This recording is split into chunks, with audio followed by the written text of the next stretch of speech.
Om Shanti, good evening. Welcome to this interview with the Raj Yogi.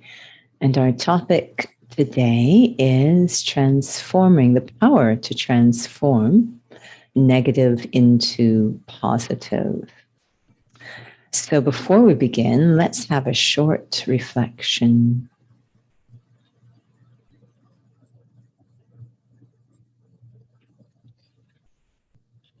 With one thought, I turn from focusing outwards to focusing inwards.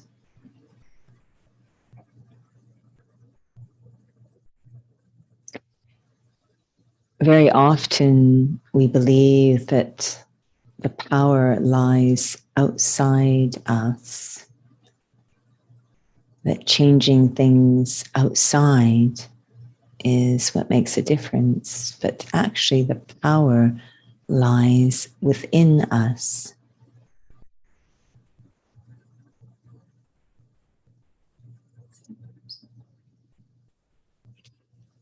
Within us, in our inner world, is an extremely powerful space. Our inner world is filled with thoughts and feelings and attitudes, perspectives, memories. This, of course, is what shapes how we experience the outer world.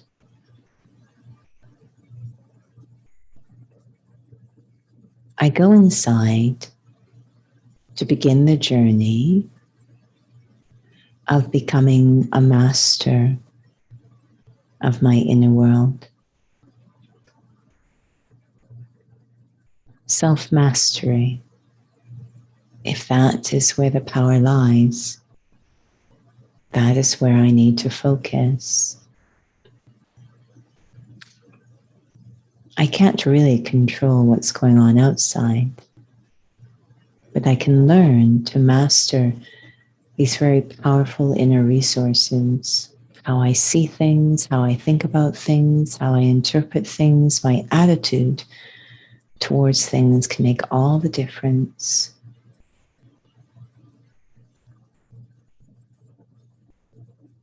And when I transform my inner world, it will change how I act and respond towards the outer world. Those responses create a chain reaction that transforms. Om Shanti.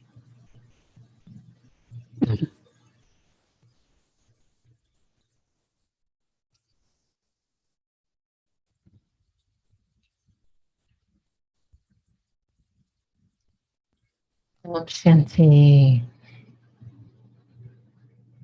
And welcome to Interview the Raj Yogi. If you have just joined, the topic for this evening is the power of transformation.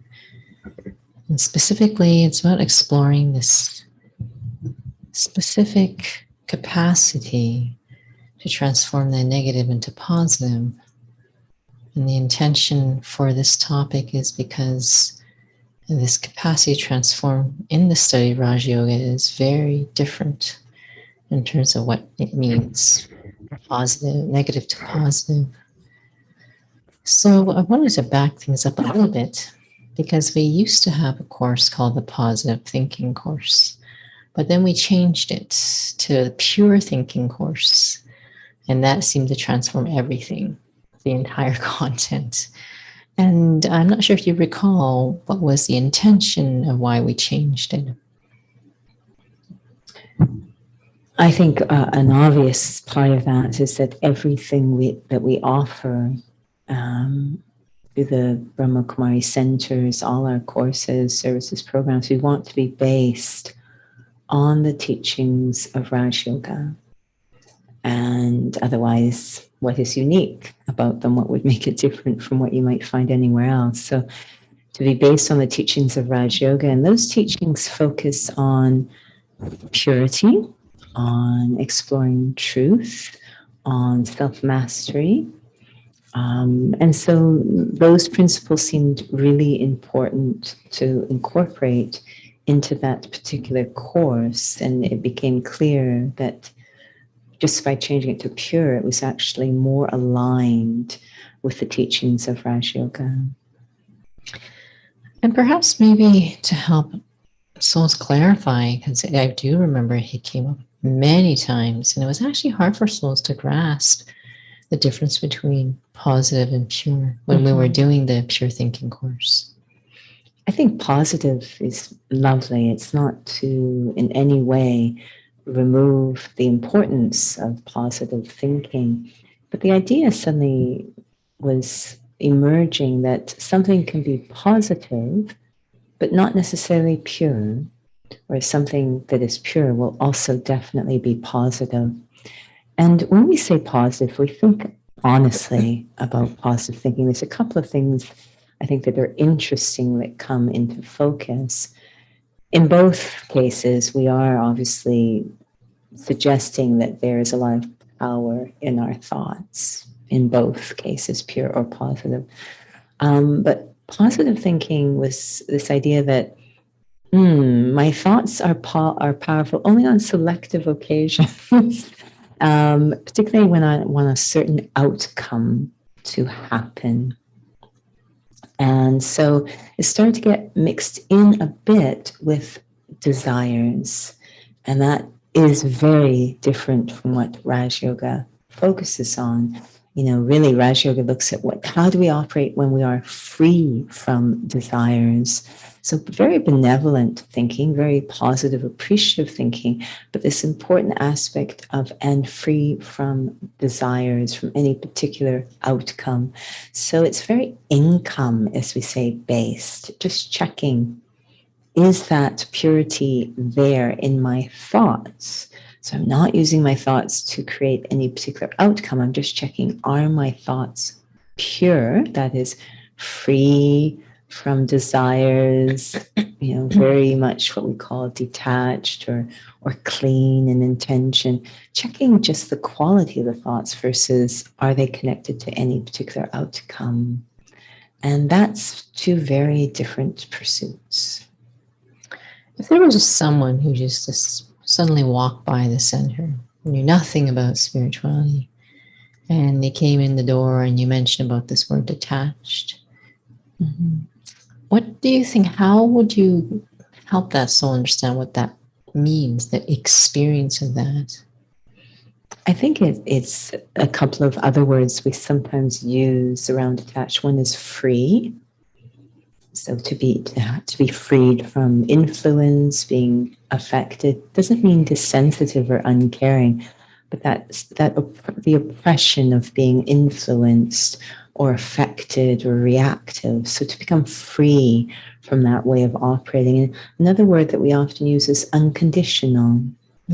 So to not have conditions on how in terms of love or care, to become unconditional. So those are a couple of other words that might help to clarify how detachment's being used in this context. Mm-hmm. I do feel that that really helps us to understand, because I think that, the trouble with this understanding on a practical level, not just I think that's the intent that souls want, is what's really actually happening, what am I really feeling? But in terms of this difference between pure and positive, from what you're sharing about, that there is a way in which I can perceive things and see things that is always powerful, and it stays consistent. What do you think it requires then for this sense of a consistent way of how I see and think? I think first and foremost, which is really where we begin with the spiritual state, first and foremost, I'm shifting my focus from being so entangled in what's going on around me, and I'm really becoming more and more interested in what's going on inside of me. So shifting that sense of what I'm actually studying or trying to understand, because ultimately, when we talk about transforming negative to positive, if you say that to anybody, I think the first thing that will come to their mind is, okay, you're going to change what's going on out there. And what we're suggesting is, no, we're not necessarily going to change anything that's going on out there. What we are going to change is what's going on inside. So the first step, and how we're experiencing what's going on out there. So the first step really is, and that is due to a few reasons, including the law of karma. So the first step really is to shift, to be ready to shift my focus from being so caught up with what's going on around me, and to be far more interested in understanding, how do I operate in here? Understanding the self, who I am, and how I work. So you had shared in the beginning, when we were just mentioning about changing it was really not about just changing the title of the course. I mean, it was amazing to see a massive, very quick and easy transformation of the entire content of the course. So how does that differ then from mindfulness or just psychology, when I am trying to reflect on what's going on inside? Because those two schools of thought, so to speak, mindfulness and psychology, counseling, you're encouraged to still look inside as well. Yeah, we're looking inside, in this case with Raj Yoga, we're looking inside with a spiritual lens. It might be too bold to suggest, truth, because of course that could open up a debate. But at least what we can suggest is we're looking inside to see what is timeless or eternal. And that, I think, is very unique and distinct. So I want to, that inner lens, my inner attitudes, my perspectives, I want them to be more and more aligned with what we believe is truth, but let's say what is more eternal or timeless. And then see how my thoughts unfold once I'm in that position. Do you have a practical experience you can recall in terms of just practically experiencing this eternal sense of yourself, and then having to then see a situation from that place? I'm thinking of one incident that's so small and insignificant, but I think it may capture what we're talking about. Again, this is such a silly example, but for whatever reason, it's come into my mind. I can think of many other times that the same idea applied, and you may have it as well. But I remember I was working at the front desk of a business. So it was a service desk, a place where different services were offered. And I was there with my two coworkers, and I think they were trying to, this is dating myself, but they were trying to change the tape in the credit card machine. So there was a time before we have these interact where there was actually a tape in there. So they were trying to change the tape in this credit card machine, which was a little bit more manual than what we have now. And I could hear them fiddling with it and a bit challenged with it. And, there was a couple of thoughts that came into mind. The first was, well, let me help them. And that's a whole nother ball of wax. But after that, I was like, let me have the thought that they figure it out. one might say, the positive thought that they figured out. And then there was the next one, which is really the thought that I think comes under pure. Let that which is most beneficial happen. That's all. Whatever is most beneficial, let that happen. Maybe it means that they get the tape loaded. Maybe it means they don't. I have no idea, really. There's what maybe I want to happen. And it may not be the same as what is most beneficial. But at least I can be aligned with that attitude, that feeling. And obviously, this is a very silly, small example. You can probably think of more dire situations. Maybe someone's ill in the hospital, whatever the case. To be able to hold that thought and to be vibrating, with that feeling of whatever is most beneficial, not what I want or even what I think is good or right, because that again is shaped by my own ideas, but whatever is most beneficial. So I have to let go. There's that word detach again, become free from whatever I desire, whatever is most beneficial. Let that happen. But did you find that you had to really actually experience, a deeper sense of yourself, a timeless sense of yourself before you can even have that thought? Because someone can watch this right now. Okay, I'm going to try that. But deep inside, I'm like, oh, I have some other thoughts. These things only really work when they're the real deal. Mm-hmm. And when we say the real deal, it can't be that I'm thinking one thing and feeling something completely different. And the only way I can really get into that state where it's the real deal is if I go to a particular spiritual alignment where I'm extremely content. And that's where Raj Yoga really excels. And when we say I'm going to experience myself in a timeless way or as a spiritual being, as we do that over time, there's such a sense of fullness and contentment inside. I literally very naturally start to think in a completely different way, what we call in a pure way. It will, of course, be positive. There will be a great deal of appreciation included in that, but there's so much freedom from conditioning and customs and desires, so much freedom. When you go into a timeless state, you're really going beyond all of that limited conditioning. So you're thinking in a completely different way. I don't know if this is a really good example, but in terms of like feeding someone something or teaching them to grow a farm or something, it's sort of along that line that there's a short-sighted sense of benefit and there's a long-term benefit, but I might be too caught up in my story or limited vision of how situations look like that. I don't know what is beneficial. Yeah, it's such a state, again, of really being free. I know there's the example of you can give someone fish or teach them to fish. So there's more longevity. And I do feel that sometimes when we just want a particular thing to happen, and again, all thoughts are powerful, so the odds are very high that will happen. But we also want to check, and then what happens over time? Like at what cost did that happen? Because in the short term, it might look great. But then over time, it kind of starts to unravel. Positive tends to be very short-term focused because it's not really connected to the seed, whereas pure is going right to the seed of things. What is most beneficial? We have a term that we use in Raj Yoga. It's for God, and it's Shiva. One of the meanings of Shiva is seed, actually.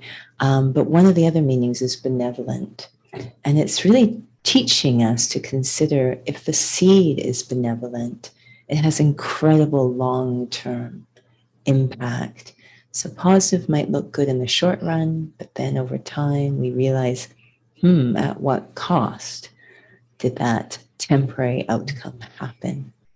Sometimes the way that I notice that we hear, changing from positive or negative to positive is just how I try to cope with my life.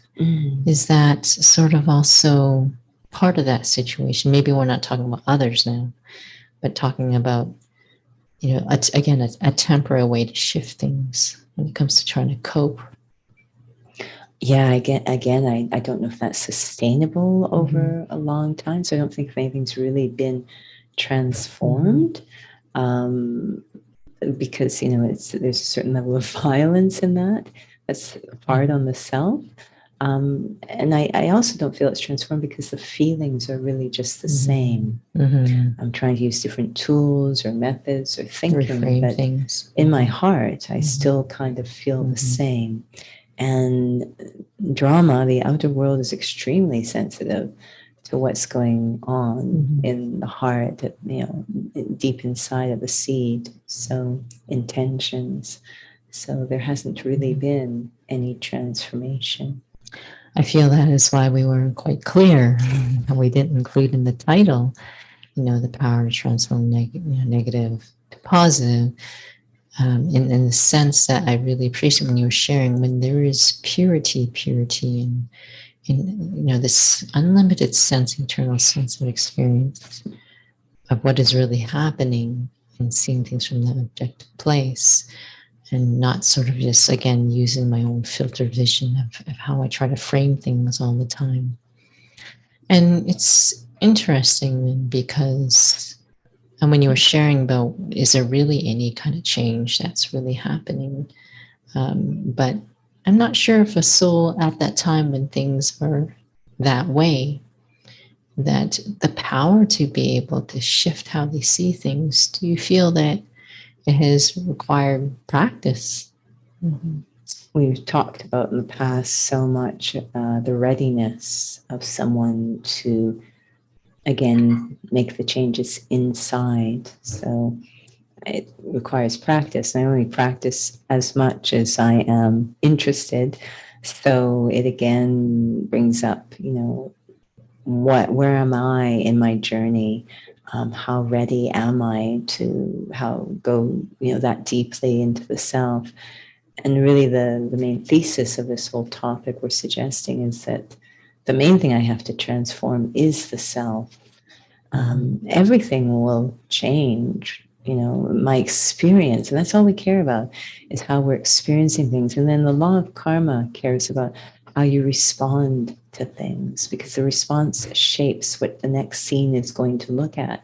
So we begin to see it's a very different domino effect. I need to deeply change the self so I'm capable of a different response, and through that different response I'm transforming what's going on around me. But it has to start. I'm not capable of a different response at the level that law of karma is sensitive to, which is intention. I'm not capable of a different response unless something has shifted inside of me. Now, when I had asked the question about is just this, how I'm trying to change negative to positive in my day-to-day life, by means of coping. And you would share that there's sort of an element of violence in that. Can you clarify what you mean? In the sense that, it's really not fair to the self to kind of force the self. I know we all know what it feels like when we try and force ourselves to do something, but our heart's not really in it, and we don't really understand it. So I might be coping, but it really feels like I'm hanging on by a thread, that it's taking well, coping, when I hear this term, it sounds a little bit like a very, kind of gross understanding of tolerating, and in the sense that I'm kind of putting up with, and until hoping at some point it changes miraculously on its own. I will put up with the situation, I will cope with the situation until such times it changes. And that just feels very violent to the self. And it doesn't really feel like a powerful or empowered position. That there's a sense of being a victim, that the situation's happening and I'm doing the best to make my way through the situation. But there's no feeling of really deep mastery. And we had a point this morning that I really liked, that when there is that transformation, if you will, making the self pure, there is nonviolence, as if that is the greatest power. is to not be violent. So when I hear coping, I still feel like I'm not really enjoying, that I'm putting up with, that there's certain feelings about it, versus this transformation inside where I'm so content, so free of any desires, that I'm really not disturbed. There's no sense of coping with anything. I'm moving through things with a high level of dignity and contentment, and that has a power of its own. It feels like that I really, really, really need to have a meaningful experience of what it feels like to be an eternal being. I feel that as an eternal being, it unlocks definitely capacities that we can't access any other way than through experiencing I'm an eternal being. Otherwise, there's that violence of trying to reframe things, but you're not really feeling it. It's really, I mean, physically, we use the example of trying to ask someone to do an exercise. One is when they're in the proper alignment, and the other is when they are not in the proper alignment. And it's a lot of hard work when you're not in the proper alignment, and it's limited results. And when I am in the proper alignment, it becomes very natural. Do you find also then, in terms of, because you clarify a little bit more in terms of when you're sharing that which is positive doesn't necessarily mean it's pure, but that which is pure, that there's definitely positive. Could you clarify that? I think, the idea again with the positive, we're not really looking at whether or not it's free from desires. And that is a hallmark of pure. There's 3 hallmarks for pure. One is that contentment, freedom from desire. Another one is that liberation, that there's that unconditional. And the other one is, of course, self-respect. Are those 3 necessarily there for positive? No. I could maybe not respect myself. I could definitely have strings attached, and be very discontent and still having positive thoughts. But definitely, if those 3 things are there, there will be positive thinking going on, as we say, appreciative thinking going on, but also these results that have long-term sustainability will be possible. I like your example of an actor on the stage. And if you could take those 3 things you've mentioned to sort of, because I have to admit that when I first heard about pure and positive, I found that I was finding it hard to grapple. And I really feel that until I start to really feel what it feels like to be eternal, then I think that souls might hear and they're still trying to conceptualize what you mean. A key part of pure is that it's aligned with truth. And that isn't a requirement for positive. So if we are using the example of an actor on a stage, the actor puts on a costume, they take on a role, and things might be, and we use the example, they suffer from amnesia, so they think they are the role. And so in this state of amnesia where they're not at all aware of the truth, right? The truth is they're an actor in a play, but if they're suffering from amnesia, they think they are the role. So within the context of the role, they're trying to have positive thoughts. That I hope, they don't think a fellow actor because they think it's reality. So I hope Sue over there doesn't break her leg, and I hope Joe gets the job, all within the context of the play. They've completely disconnected from truth due to amnesia. So they're having lots of positive thoughts, but I wouldn't call them pure because there's no truth present. They're not aware of what actually is going on. That they're still within that limited story. They're in a very limited sense. So they're just, I want this to happen. I want that to happen. That's the best they can do, given that they have amnesia. The most obvious thing would be to not keep focusing on this and that, but to come out of amnesia and then see how I think. And it's something, it's like, oh, these are just, the thinking's completely different once I come out of the amnesia and say, oh, these are just fellow actors in the play. Why am I thinking about Sue getting, not breaking their leg and joking? It's got nothing to do with anything, right? It's just a play. So we become more interested in these timeless aspects, what is beneficial at that eternal or that deeper level, we start to think about that.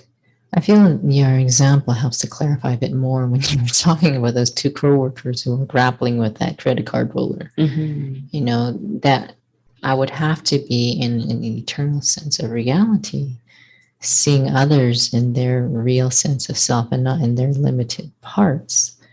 Otherwise, it's like, what do you mean that I want the best thing to happen, whatever that looks like, unless I'm really actually, in this example, really, you know, feeling that I'm an actor and the scene of this credit card roller is just, you know, part of the play. It's not the real thing.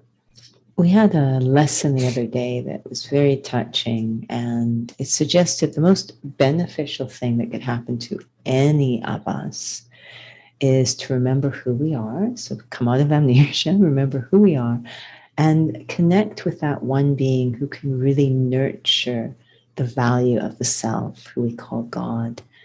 That's really the single concern, but the one best thing that's positive and pure. And this idea that to be able to connect to that being is a true state of well-being. That is the most pure thought you can have for yourself or anyone else. Now, if I'm a positive thinker, I may not come anywhere near that thought. That thought may not, I may say, I hope this happens, all within the, again, limited context.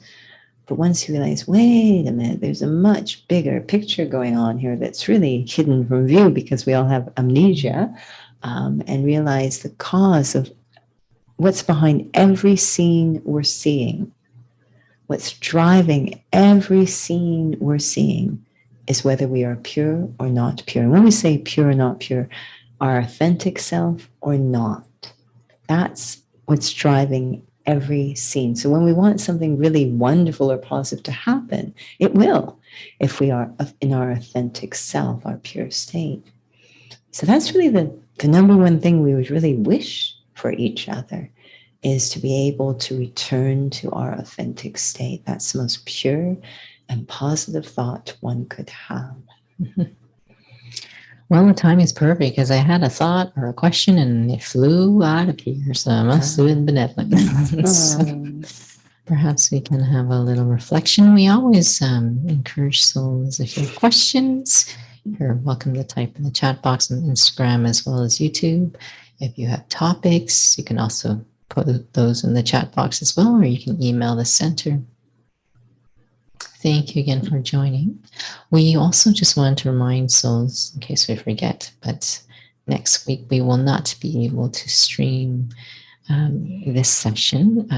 We will not be available, so we'll return the following week.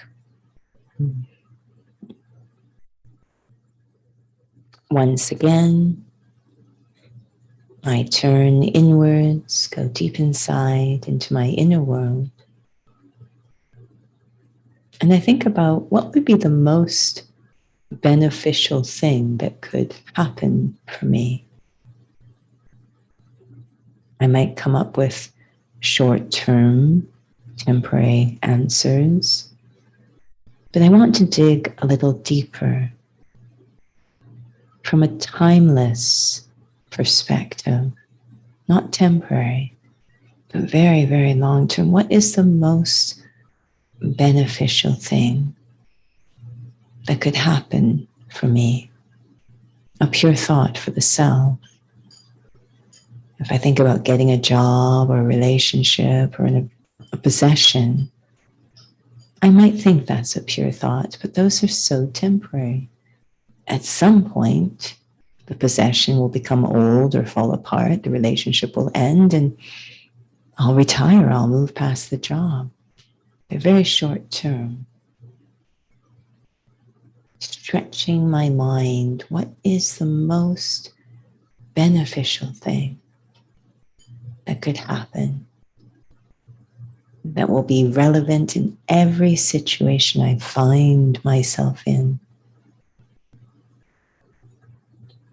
That is where the journey towards pure thinking can begin, when we explore what is truly beneficial for the self, for others, at the deepest level. that crosses all the different scenes and situations we find ourselves in. What is most beneficial? Perhaps it's simply returning to the self, having that inner peace, that deep contentment. Whatever situation I find myself in, to have that deep contentment, how would that change the quality of our lives? Something we can reflect on. What is the most beneficial thing that can happen for the self? Timeless, constant, relevant, unlimited. Om Shanti. Om Shanti. Thank you for joining. I very much love this topic of purity, and especially when we have a chance to explore it in depth, so it's actually relevant to souls. So we'll have to pass it over to Judy to tell us about upcoming sessions. At least you know we won't have the session next week. Yes, that I can share. We won't have a session next Tuesday, but it will resume the following Tuesday.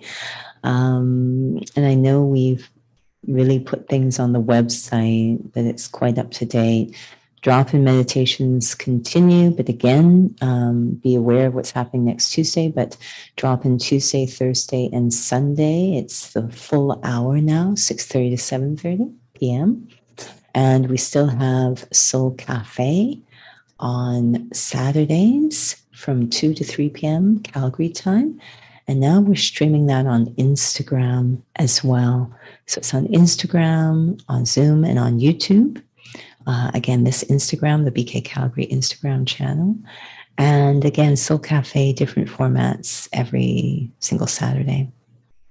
And I think that is it for now. All right. Thank you for joining. Om Shanti.